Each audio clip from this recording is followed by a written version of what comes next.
बिहार के लोगों में इतनी क्षमता तो है कि वो अगर वहाँ पढ़ाई नहीं भी होती है तो पूरे भारत में कहीं ना कहीं वो अपने लिए पढ़ाई ढूंढ लेते हैं। लेकिन पलायन वाला जो इशू है रोजगार को लेकर के, क्या जो वादे एनडीए ने इस बार इलेक्शन में किए हैं उस पर अब तो काम करना पड़ेगा, चूंकि आप 5वीं बार जा रहे हैं।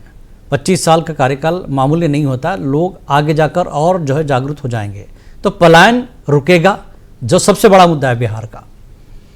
देखिए, इस चुनाव में जो जन स्वराज की पार्टी है उन्होंने पलायन और शिक्षा ये इसी दो मुद्दे को फोकस किए और यंग जनरेशन और लोगों को ये बताने में वो काफी ताकत लगाए कि आपके बच्चे पढ़ने के लिए या काम करने के लिए दूसरे राज्य क्यों जाएं, क्यों नहीं आपके राज्य में ही अच्छी शिक्षा हो या उद्योग हो, ताकि जो पलायन रुक सके।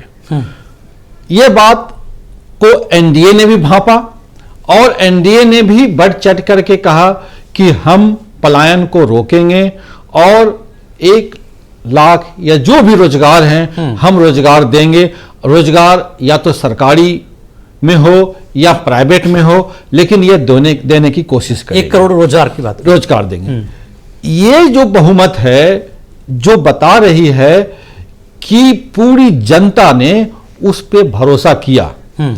यदि इस भरोसे पे वो खड़े नहीं उतरते हैं तो उसके लिए आने वाला समय दिक्कत भरा होगा, क्योंकि ये दोनों पलायन और शिक्षा ये हमेशा बिहार के लिए टीस बन के काम करता है। और कोई भी सबके गरीब से गरीब का बच्चा चाहता है कि हमारा बच्चा जरूर पढ़ ले। और उसके कारण से क्या होता है कि कभी वो जमीन बेच करके भी अपने बच्चों को बाहर भेज देता है। बिल्कुल। और बच्चे भी पढ़ाई कर लेते हैं और कुछ बन जाते हैं। अक्सर आप भी जानते हैं कि बिहार में जो सबसे फंडेसी चीज है वह है सरकारी नौकरी। जैसे हम तेलंगाना और आंध्रा की बात करें तो यहाँ यूएस जाना एक प्राउड का विषय माना जाता है, चाहे वो पढ़ने के लिए जाएं या जॉब के लिए जाएं। बिल्कुल।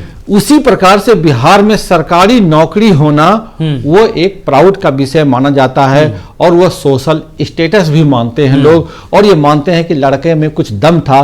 तभी सरकारी बाबू है कि नहीं है, तभी वो नौकरी ले लिया।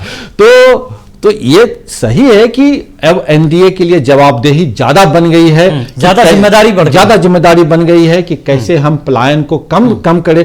खत्म तो नहीं किया जा सकता है, उसे मिनिमाइज किया जा सकता है अच्छे एजुकेशन को प्रोवाइड करके और कुछ रोजगार के अवसर वहां पे पैदा करके, या छोटे कुटीर उद्योग ही हैं। जैसे जीविका दीदी को 10,000 रुपया दिया गया, वो 10,000 रुपया को डोनेशन के लिए नहीं दिया गया, वो 10,000 रुपया दिया गया कि आप कोई छोटा सा काम काज अपने घर में शुरू कीजिए, कुछ कुटीर उद्योग शुरू कीजिए।